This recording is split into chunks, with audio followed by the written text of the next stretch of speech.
Welcome back to Combat Mission Battle for Normandy for the second mission of the Road to Montebourg campaign. Pushing out from Utah Beach, the US 8th Infantry is moving northeast to join the pocket of US Airborne troops that have seized St Mere Eglise. To link up with the surrounding paratroopers, we need to kick the Germans off a ridge line stretching between Fauville in the west and Turqueville in the east, and in this mission we're attacking Ecoqueneuville, which is, of course, literally the only settlement on that ridgeline that I'm struggling to pronounce. So from here on out, it's going to be referred to as Evil. I've got Fox Company, 2nd Battalion, 8th Infantry at my disposal, which is organised a lot like Easy Company in the last mission, but with the very important additions of a platoon of 4 Shermans, a Pioneer platoon, and some on-call 105mm howitzers. The enemy is the 795th Georgian Battalion, who, as the name implies, are mostly from Georgia, and may well not be massively enthusiastic about fighting for Nazi Germany. The force holding Evil is estimated to be of reduced company strength with no armour support, but according to the briefing, they've got plenty of mortars. So on paper, this seems like a similar scenario to the last one. I have a lot of firepower, the enemy has a defensive position. All I need to do is apply the firepower to the enemy, win the firefight, and then mop them up. That works pretty well out in the open, but now we're in Bocage country. Bocage is a kind of hedgerow, a large bank of earth with thick vegetation on top that you get in places like Normandy where people have been farming the same fields for generation after generation. Over time you end up with sunken fields and sunken roads edged with these tall, impenetrable hedgerows. Bocage isn't the kind of thing you can bully your way through, whether you're on foot or you're in a tank. In Battle for Normandy, the Bocage is impassable. This changes the dynamic of the battlefield significantly. When the map is a patchwork of Bocage-lined fields like this, my options for moving forwards are severely limited. I can move up on the roads, and there are occasional small gaps in the hedgerows for infantry or fence gates for vehicles, but these are all known choke points that makes them obvious spots for the defenders to cover or mine. I have the Pioneers, who carry demolition charges, and I can use them to blast my way through small sections of Bocage, but they don't have a limitless supply of explosives, so it's not like I can go wherever I want here. The other byproduct of the Bocage is the way it compartmentalises the map by blocking line of sight as well as movement. This isn't like fighting in open country where I can win the firefight and then gain the freedom I need to manoeuvre. Here I can only see into the next field over.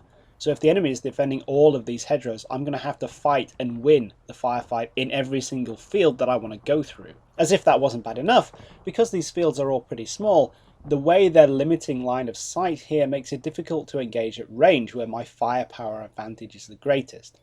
Calling artillery and mortars in here is going to be tough simply because the observers can't see very far. Not only are targets likely to be very close and observers potentially under fire as they try and call in the mission, but they've got to see where the spotting rounds hit to correct the shells onto the right target, which is kind of difficult if you can't see very far. It's also a bit tougher to use my tanks.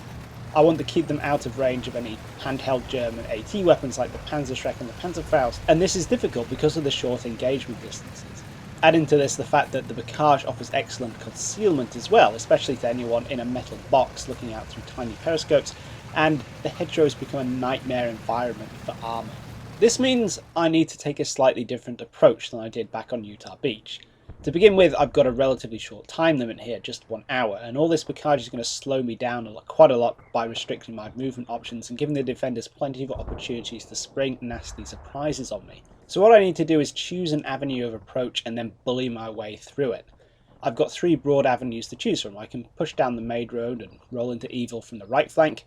I can cut directly across the Bocage in the centre and hit the village in the middle. Or I can cut through the hedgerows on the left all the way up to the ridge to another road and then follow that one into the objective area. Both the left and central options are going to need a lot of pioneer work to get through the Bocage, so they're immediately less attractive. Getting up the hill sounds good, but I'm going to be spending a lot of time simply reorientating so I can attack down a single road. That's pretty much what I'm going to be doing anyway if I use the main road, so why waste the time and effort? Sure, going right is likely to be more heavily defended than the other routes simply because it's more obvious, but even given the limitations imposed by Bocage fighting, I'm sure I've got enough firepower and manpower to chew up anything that gets in my way.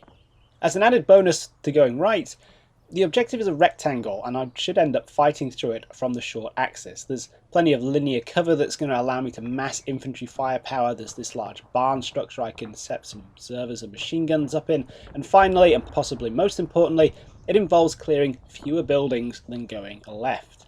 The village is a rough L shape, but the objective only covers part of it. If I went up the hill and fought into the objective from there, I'd have to clear the whole place out. Going right and rolling in from the barn means that I can pretty much entirely ignore a whole chunk of village, which is good because house-to-house fighting is a massive casualty generator. So I'm set on going right. To begin with at least, that's going to mean pushing down the main road, with a secondary force pushing through the fields to its immediate left. This is taking advantage of the geometry of the field system here. Any enemy force that appears will either be lined up along the field boundary, where my troops on the road will be able to flank them, or lined up along the road, where my troops pushing through the fields will be able to flank them. And this is pretty much exactly what happens in the first engagement. My scouts heading down the main road come under fire from some Germans behind the next field boundary. After a quick dose of suppressive fire from the road to keep the enemy's heads down, and some quick forward movement from my field troops, we've got ourselves an L shape developing. My troops in the field, firing head to head with the Germans, are in position to pin them down, while an assault team from the main road pushes down the Bocage line into a flanking position where they can enfilade the enemy. My little assault group bumps into a Panzerschreck team tucked into the corner of the field there and wipes them out, which is exactly why my tanks are not going first in this environment, and then proceeds to gun down the enemy squad lined up along the field boundary. There's not that many men in the assault team, but they're able to get the job done without any trouble, partly due to the effectiveness of the semi-automatic M1 Garand, but mostly because they're shooting down the length of the German teams who have no cover from this direction. This is all well and good. The first line of defenders has been destroyed and I've suffered a single wounded pixel trooper who's still in the fight, but it's taken about 10 minutes to pull off. Next up, my road force has to go around a corner, which is always dangerous, and to make this more palatable I want my field force to move up parallel for support. This means that they'll have to also clear the east yard out if they don't want any nasty flanking surprises from any lurkers in there, but before they can do that I need to bring some pioneers up and blast enough Bocage for a Sherman to squeeze through. This takes more time. To some extent I'm to blame for the delay on this one. I've got my pioneers held back in vehicles so they can go to where they're needed pretty quickly, but what I really should have been doing is attaching a squad to each of the platoons I'm pushing forward. That way it's much quicker. Then to cap it all, after blowing a gap in the hedgerow, the first team through finds a nasty surprise. They've stumbled into a minefield. This isn't massively bad news. Obstacles like minefields are much less of a problem when they're not covered by enemy fire, but it's going to eat up more time. The pioneers crawl forward and mark a path through, which is the first time I've never actually used the mark mines command before. Once the field is marked, the units can move through the mine tile without setting anything off as long as they tackle it slowly if they crawl or walk. This has taken us up to the 20-minute mark, a third of the way through the game, and being eager to get going in this area, I've already moved the team that found the mines into the adjacent spot, discovered it was clear, and then set them off across the field. Unfortunately, they were just lucky. The next team following them up finds another minefield. It looks like the Germans have mined up the entire backside of this hedgerow, which is just great.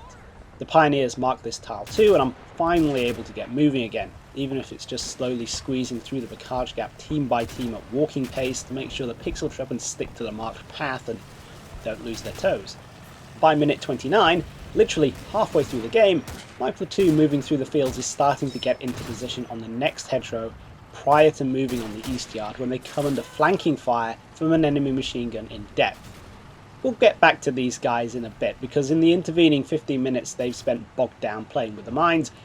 My force down the road hasn't been sitting on its hands. We left them standing by to pop out and have a look at this corner, and this is a pretty obvious place for the enemy to defend. It's no surprise that the two scouts I pop out come under fire pretty much straight away.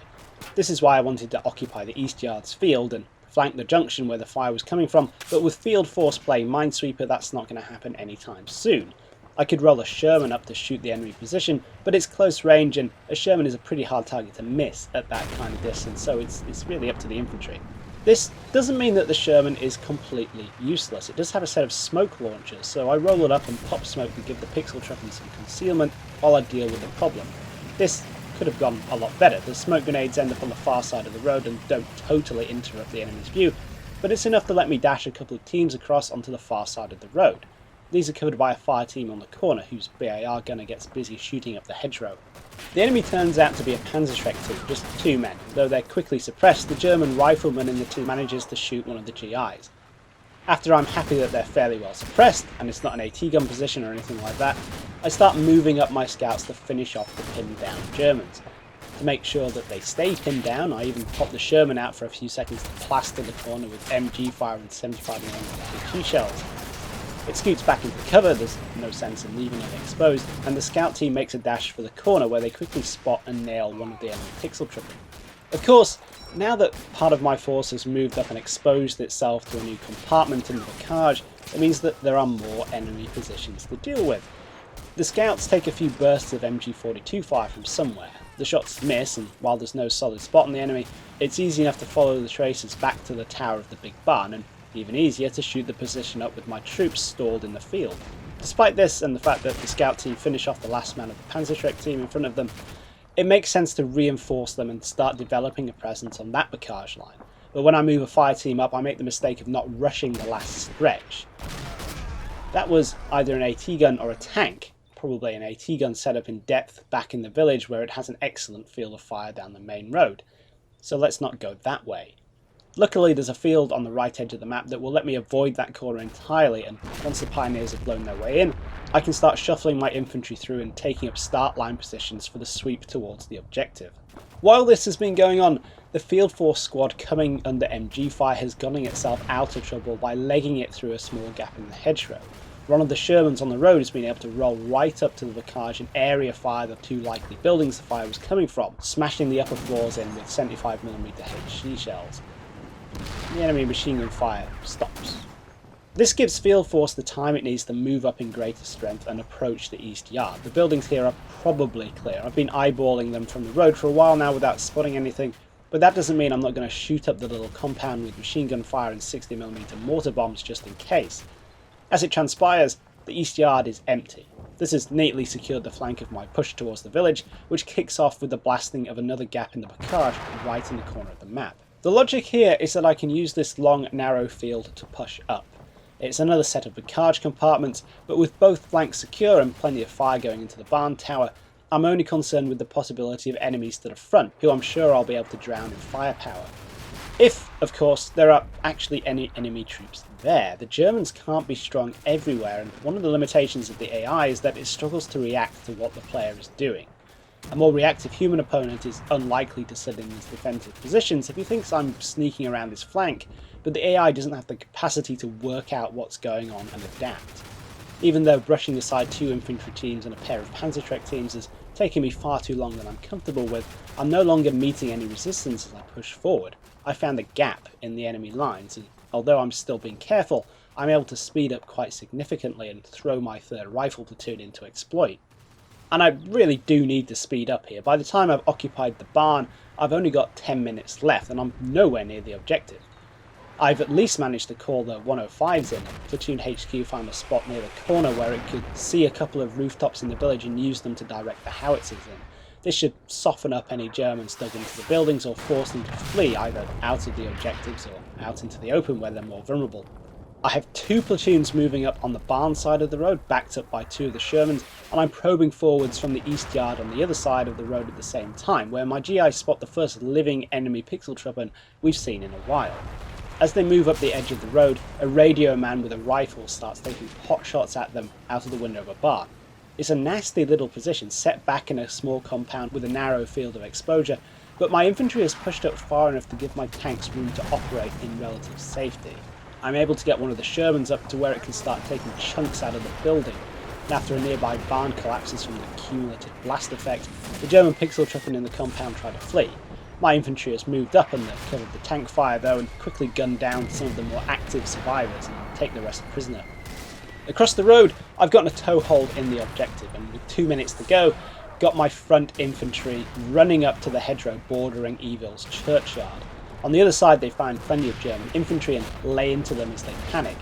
The 105s have expended all their ammunition by now, but I've also called the 81mm mortars in, and they're doing a good job of hammering the buildings and fields across from the church. I'm moving more infantry and more tanks up to seal the deal, but it's a bit too late as the timer hits the 60-minute mark. At this stage, the enemy is still contesting the objective, which when combined with the fact that I haven't really gotten to grips with the Germans and inflicted heavy casualties, means that I'm staring a draw or a tactical victory in the face. Or I would be, if the game ended in the 60th minute. Instead, the game clock goes into the red. There's some variable extra time tacked on to the end of the mission. I've no idea how long it's going to last, but it's given me a slight reprieve to ramp up the pressure on the objective. The only enemy resistance is coming from a house across the street, which looks as though it has a HMG and a HQ team inside, and as the GIs shoot the crap out of it, the Germans come online and join in, blasting in the facade and then knocking the building next door down. My pixel sharpen are pushing forward across the board, but there's no further resistance. The game ties out after another 5 minutes, and with the last German defenders in the objective area trying to surrender, I've secured it. The result is a major victory for the Americans. I've even managed to keep my casualties down to 5 dead and 2 wounded. That's so few I can pinpoint them. 2 men down in the minefield, a total of 4 knocked out by the AT gun and the Panzerschreck team covering the road junction, and then 1 hit by the distant enfilading MG42 fire in the push for the east yard. This is quite similar to the casualty distribution I had in the last mission too. So far my casualties are clumping towards the beginning of the battles, which is quite interesting. The Germans on the other hand have lost 31 dead, 19 wounded and had 4 men taken prisoner. Breaking it down, the artillery and mortars got 15 and the tanks 7. With the infantry mopping up the rest, which makes sense in this kind of combined Bocage fighting where I'm leading with my rifle squads and opportunities for long-range fire and observation are few and far between. So that's it for this mission. For the next battle in the campaign, we're going back to Easy Company and attacking a farm complex just a couple of 100 meters further along the ridge. Hope you all enjoyed this one, guys. Don't forget to comment, rate and subscribe, and I'll catch you in the next one.